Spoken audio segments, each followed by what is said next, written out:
5급 마스터가 있다면 5급 그까이가 두렵지 않습니다. 안녕하십니까? 박혜성 강사입니다.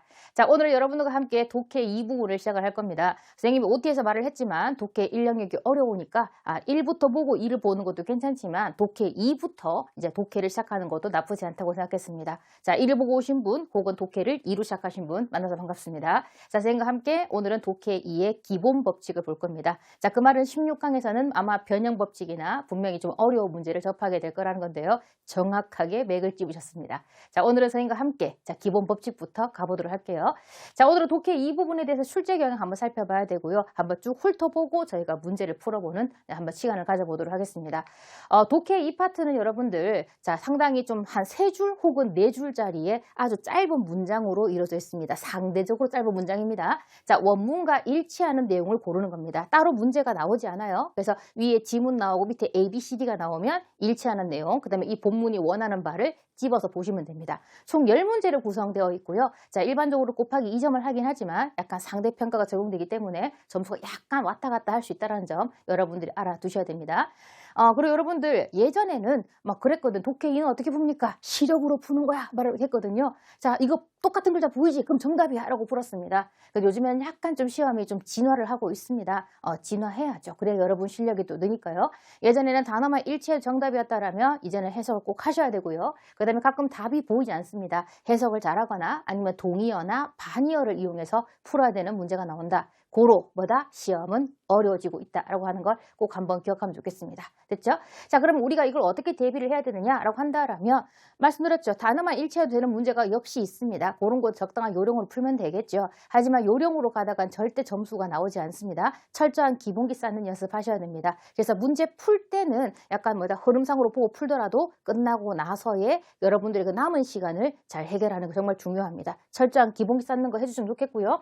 그 다음에 중요한 건 선생님 대충 느낌이 C입니다 라고 생각하는 게 아니라 정확하게 정답이 도출된 문장에 밑줄을 그을 수 있어야 됩니다. 그래서 이것 때문에 정답이 C입니다 라고 했을 때 선생님의 풀이와 일치한다면 여러분 축하드립니다. 정말 제대로 푼 게 맞습니다. 알겠죠? 그래서 도출된 핵심 문구에다가 체크해 두시고 해석으로 마무리하기 바랍니다. 근처라서 정답이다. 그런 거 선생님이랑 안 통합니다. 선생님과 랜선으로 보긴 하지만 그런 거 절대 용납할 수가 없어요. 알겠습니까? 자, 그 다음 보시면 중요한 게 뭐냐면 10개 중에서 9개 이상을 목표로 삼으셨으면 좋겠습니다.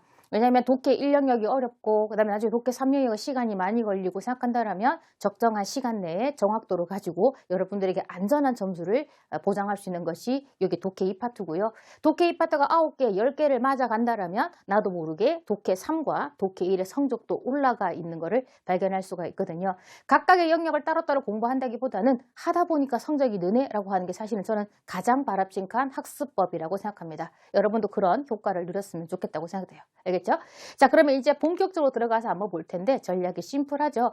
요것만 기억하시면 됩니다. 오늘 수업에서는요. 자, 다음 시간에는 또 어마무시한 것들이 있거든요.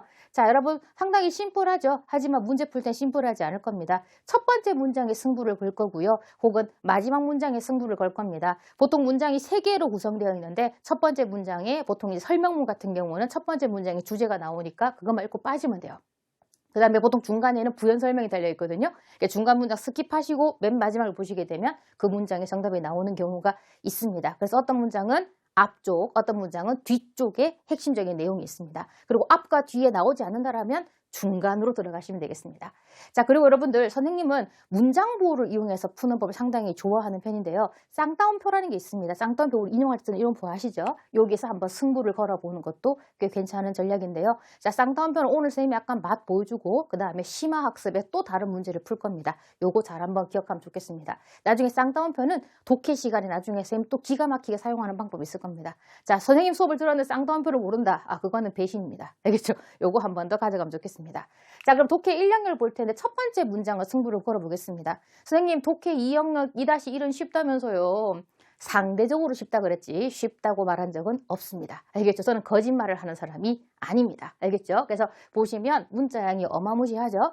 혹시나 문제를 풀지 않고 오신 분들은 안 됩니다. 적어도 문제를 만약에 풀 줄 모른다고 생각하게 되면 지금 영상 잠깐 끄시고 선생님이 그 PDF 자료에 있는 단어만 딱 5분 줄 테니까 5분간 빨리 스캔하고 오시기 바랍니다. 그래야지만 여러분들이 오늘 수업을 따라갈 수 있지 안 그러면 뭐겠습니까? 못 따라갑니다. 됐죠? 자, 첫 번째 문장을 보시겠는데 보시면 여러분 이렇게 생겼습니다. 그럼 저는 어떻게 보냐면 본문을 보는 것도 괜찮지만 밑에 ABCD를 먼저 보는 거죠. ABCD를 봤더니 앞에 단어가 동일합니다.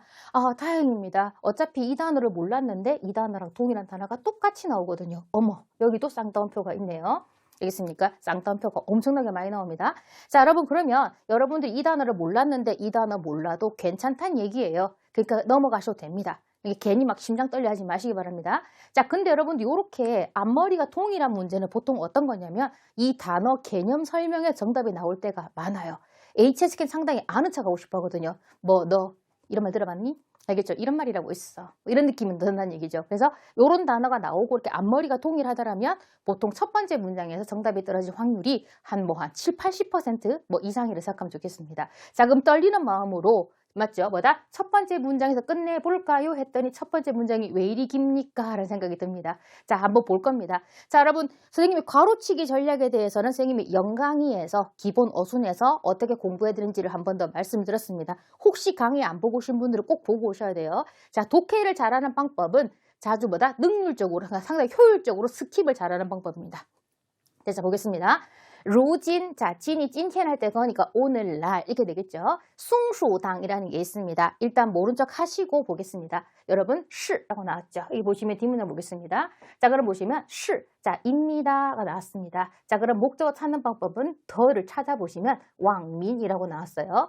자, 왕민이 뭐냐면 네티즌이죠. 네티즌. 요즘에 누리꾼이라고 쓰기도 합니다. 자, 숭수당이 뭐냐? 그랬더니 네티즌이라고 나옵니다. 자, 좀만 더 보도록 하겠습니다. 용라이 싱롱은 하나처럼 외워도 괜찮습니다. 자, 용라이 싱롱 이렇게 쓸 텐데요. 뭐뭇을 형용하는 데 쓰입니다. 자, 여기 나왔습니다. 나시의 그런이죠. 자, 나시에 걸리는 말이 보시면 나오겠습니다. 여기 역시 나올 겁니다. 왕민, 네티즌을 가리키는 게 될 겁니다. 르종이란 말이 잘 모를 수 있습니다. 르가 뭐겠습니까? 좋아하고 핫하고 할 수 있겠죠. 어디에 열중하느냐? 시아짜이 아시죠? 자, 시아니까 다운이 될 거고, 자, 짜이는 이게 차가 있죠. 여러분, 수리가 있습니다. 로드입니다. 다운로드와 자, 이거 모르면 어떻습니까? 자, 지자 알고 있죠? 지 하게 되면 우리가 사급에서 지레이 배웠잖아요. 축적하다.